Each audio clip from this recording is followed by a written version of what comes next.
you know what እኔ ግን እሸቱ 100% ትክክል ነው ባይ ነኝ። እንዴት ባምቢን አሴን ኤግዛምፕል ተጠቀመ እንጂ ስንት በእንደዚህ አይነት መንገድ የኃጢአት ገንዘብ ለቤተክርስቲያን የሚሰበሰቡ ሰዎች እኮ ያጋለጠው። ታዲያ እንደዛ ከሆነ እኮ እነሱ ብሎ ማውራት ይችል ነበር። ፐርሰናሊ የሷን ስም መጥቀስና የሷን ድርጊት መናገር ለምን አስፈለገው? ስሟን እኮ አልጠቀሰም። ትንብሪ ሊያስቀምጠው የሚስቱን ፎቶ ነው። በእርግጥ እሱን ማድረጉ ትክክል አይደል? ቆይ እኔ ያልገባኝ ነገር ቪዲዮ ላይ እሱ ራሱ በኃጢአት ልበልጣት እችላለሁ ሲል ነበር አይደል? እምላችሁ በኃጢአት እንደምበልጣት ቅንጣት ታክል አልጠራጠርም። ታዲያ እሱም ኃጢአተኛ እሷም ኃጢአተኛ ከሆነች ምንድነው ልዩነቱ? እሱ ስንት ገዳማትን ሲያስተባብር ጽድቅ ነው፣ እሷ አንድ ገዳም ስታስተባብር ኃጢአት የሚሆነው?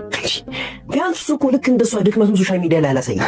ተከታዮቹ ምን ያለው ወገን ለወገን ናችሁ ከምትከራከሩ መሀል ላይ ሆናችሁ የሁለታቸውን ሀሳብ ያመዛዘነ ወጥና ትክክለኛውን ሀሳብ ላይ ብትደርሱ ማለት እሱም በራሱ መንገድ ትክክል ነው፣ አንተም በራሱ መንገድ ትክክል ነህ። እሺ መሀል ላይ ያለው ህዝብ ማንንም ነው ይከተል? ህዝቡን እኮ ግራ አጋባችሁት። እንደ አንድ ብልህና ማስተዋል የሚችል ሰው እኮ መሀል ላይ ሆናችሁ ከሁለቱም ወገን የሚነሳውን ጥያቄ ብትመረምሩ ኖሮ ስህተቱ የቱ ጋር እንዳለ ትክክለኛው ሀሳብ የቱ እንደሆነ ትረዱ ነበር እኮ። እሺ እኛም ወር እና አጠቃላይ እውነታው ምንድነው? እባክህ በጣም አይጠቂ ይውላችሁ፣ ልብ ብላችሁ ስሙ። በመጀመሪያ ሁለቱም ትክክል ናቸው፣ ትክክልም አይደለም። እንዴት? ቆይ ላስረዳችሁ። ከእሸቱ ልጀምር። እሸቱ ያነሳው ሀሳብ እንደ ቤተክርስቲያን ህግና ስርዓት ሲታይ ትክክል ነው ኦፍ ኮርስ። ነገር ግን ስህተቱ ሀሳቡን ያነሳበትና ያቀረበበት መንገድ ነው። በትክክል በመጀመሪያ ማንም ሰው ንጹህ ስለሆነ ወይም ኃጢአተኛ ስላልሆነ አይደለም ቤተክርስቲያን የሚያገለግለው ንጹህ ለመሆን እንጂ። ሲቀጥል ደግሞ የትኛውም ሰው ምንም ያህል ቢበድል የትኛውም ያህል ኃጢአተኛ ቢሆን ቤተክርስቲያን ከመግባቱም ሆነ ማገልገል አይከለከልም። ነገር ግን ህግና ስርዓት የሚባል ነገር አለ። መጽሐፍ ቅዱስ ሁሉ በስርዓትና በወጉ ይሁን እንደሚለው ቤተክርስቲያን ሁሉንም እንደ ድክመቱ ብትቀበልም ግን የምትቀበልበት ህግና ስርዓት አላት።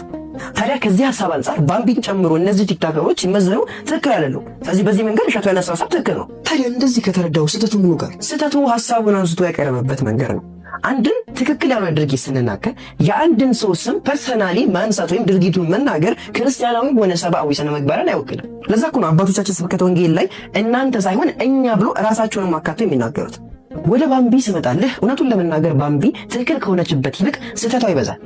አንድ ትክክል ልትሆንበት የምትችለው ብቸኛው መንገድ ቢኖር ይችላል ሶሻል ሚዲያ ላይ ያላትን ተጽዕኖ ለቤተ ክርስቲያን መስዋዕት ለማድረግ ማሰቧና ቢያንስ ልክ እንደ ሌሎቹ ዓለማዊ ኮንተንት እንደሚሰሩ ቲክቶከሮች አይኔ ኃጢአተኛ ነኝ ለእንደዚህ አይነት ነገር አልበቃውም ብላ ከቤተ ክርስቲያን ጎን ለመቆም አልወሰነች።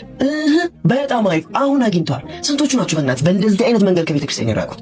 ልክ ነህ። ነገር ግን የባምቢ ትልቁ ስህተቷ የቱ ጋር እንደሆነ ታውቃለህ? ይቺ ልጅ መጀመሪያም በሰው አይን ውስጥ ስትገባ በመልካም መንገድ አልነበረም። ግን እግዚአብሔር ይመስገን የሆነ ቀን ወደ ራሷም ወደ እግዚአብሔርም ተመለሳ ሰው ረስቶላት ነበረ፣ ወዷትም ነበረ። ግን ይቺ ልጅ በሰው መቀጠል አልቻለችም። የሆነ ጊዜ ላይ ወደ ቀድሞ ስህተቷ መመለስ ጀመረች።